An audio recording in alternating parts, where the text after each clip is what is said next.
We are being told in educational spaces that diversity, equity, and inclusion work is divisive. I'm here to tell you that it's not, and also that the work can continue in schools. 3 ways educators can make sure their students feel part of the school community is through culturally responsive practices. When we say culturally responsive practices, we're saying schools should reflect their lived experiences, their culture, their ways of knowing and being and talking and problem solving, that they should see that reflected on the walls, in the hallways, and in the classrooms. They should see themselves reflected in the textbooks that they are reading across the subject areas. They should see scientists, they should see inventors, they should see people who have contributed to society over time. As a classroom teacher, you can review your materials to make sure the materials you're teaching from reflect multicultural experiences, that there's diversity and representation, like who are the examples of the people in history that are being used to tell the story about what's happening. When students see themselves reflected in their school materials, they're going to engage more because they're going to want to know more about people who look like them and what they contributed. I'm a child of the 70s, and in the 70s, the curriculum did not reflect my lived experiences.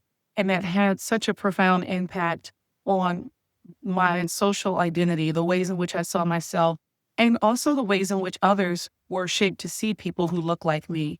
And so that's number one, making sure school materials, visual posters, and different resources that are used around the schools reflect diverse experiences.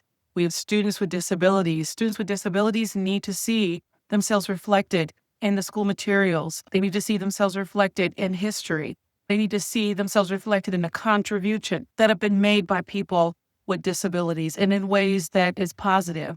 The second thing I want to say is when we are thinking about making sure that students can see themselves reflected in the school experiences, whether it's teaching and learning, whether it's through interactions, posters that we see, that it needs to be done in ways that is asset-based.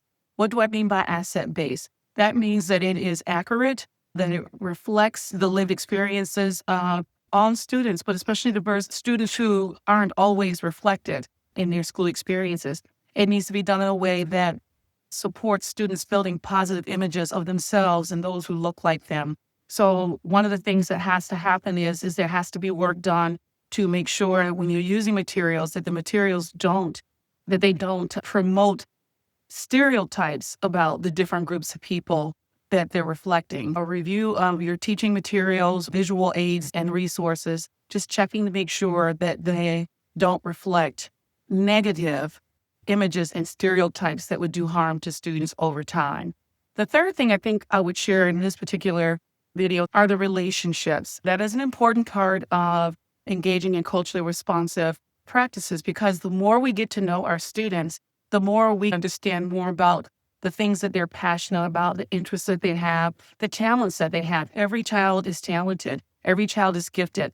A part of our jobs as classroom teachers and as educators is to be able to support identifying what those talents are and using those while supporting and providing ways to help students build in the areas where they're needing to grow. But it's not just showing students what they need to know or facilitating learning in ways that students need to learn.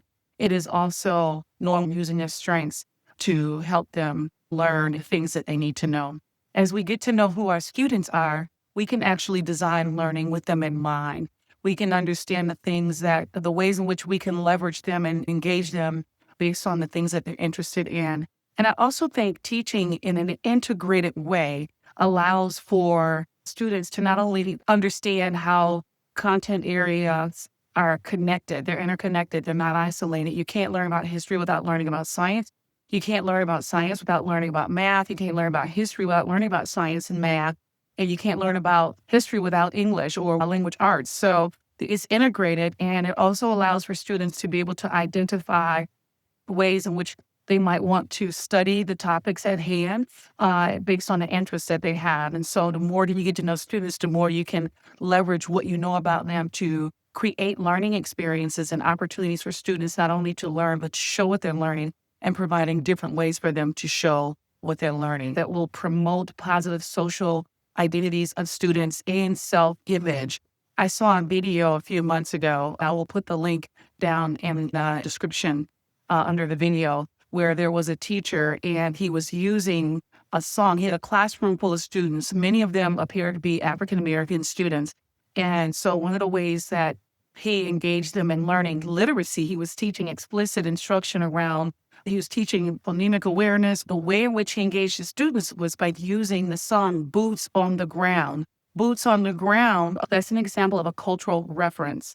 And so students who love that song, who can identify with that music and engage in learning, feel good about themselves because they're using music and language through the music, rhythm and beats to actually engage in learning. And so you should see the engagement level. This teacher also allowed for the students to also facilitate and co-facilitate with him and increase the engagement of the students in the classroom. And it was just pretty amazing to see how they were learning the different sounds and the words that they were learning using through the boots on the ground.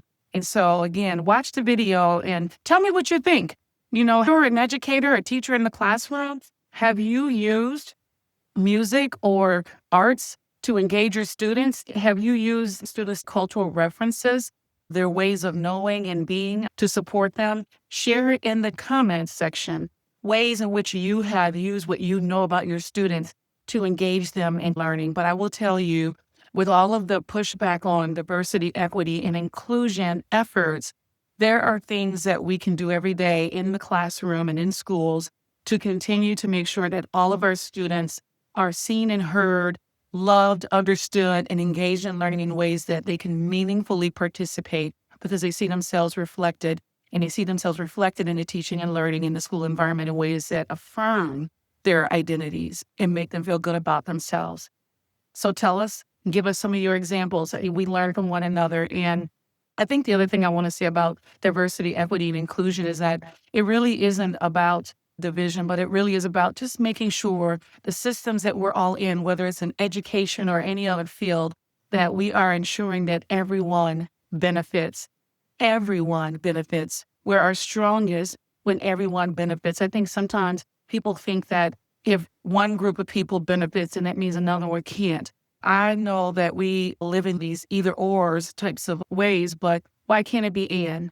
I'm thriving and you're thriving. This child is thriving and this child is thriving.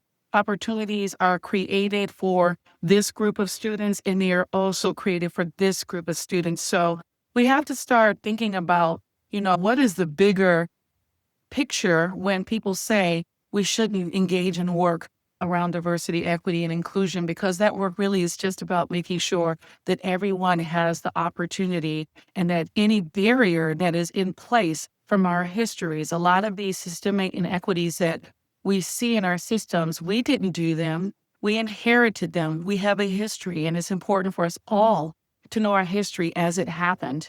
We now have the opportunity, especially if we're classroom teachers or administrators or working in education, we have an opportunity to change and disrupt patterns that have become normal ways of doing work and business so that we make sure that all of our kids, all of our students thrive within our school systems. So I'm going to continue to have these conversations and bring these things to you. Again, I have a doctorate. I have 3 degrees. I have a doctorate in curriculum teaching and educational policy and a master's degree in curriculum. I taught for many years, served as a building principal and as a district level administrator, and now as a state technical assistance provider. Actually did that work, but now working on a national level. And so I'm sharing these things from my own knowledge base, from the research that I'm engaged in, from the partnerships I have across the country, and the knowledge that is shared so that when you go in your classroom and move away from all the noise that's telling us what we can or cannot do, that it is what you do every day that makes a difference. In fact, I don't know that I'd have the degrees that I have if I hadn't had classroom teachers that cared. even though school did not reflect my lived experiences for most of my experiences, I had some high school teachers who really played a critical role in my success today.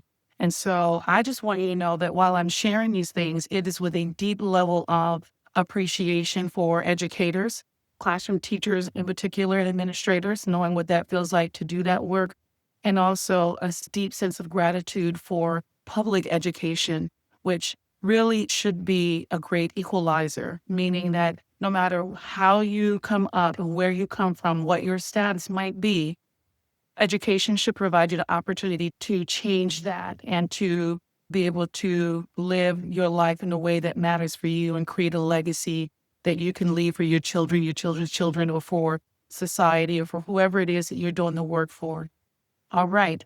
I'm going to keep it real. I have a podcast called Keeping It Real with Dr. Ruthie Payno-Simmons, and I'll also put that link in the chat or make sure that it's the next video that plays.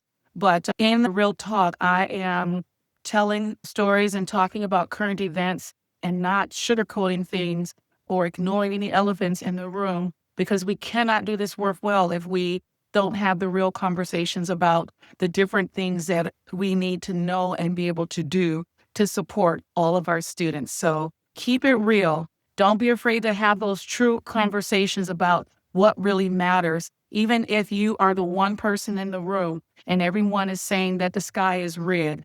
If everyone in the room is saying that the sky is red, it is completely important and okay to be able to say, hey, you guys, it may look red right now because of whatever, but the sky is not red.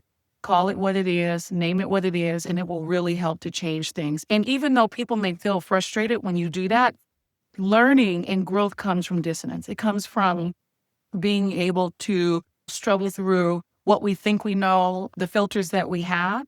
And then when someone introduces information that might be contrary to what we've come to know, rather than shutting down and being quick to push it away, I think it's really helpful to at least take time to suspend judgment enough to reflect on what is being said and to think about what it is that you're resisting and where that comes from. And if it's a mindset or a worldview that's been kind of forced on you or you've been socialized into that you didn't even realize it, it's an opportunity to break free from that. And that is development, personal development and growth. And it enhances the work that we do, especially if we're working in schools. Have those real conversations and don't be afraid to do what you know is right, especially when someone is telling you what you cannot do.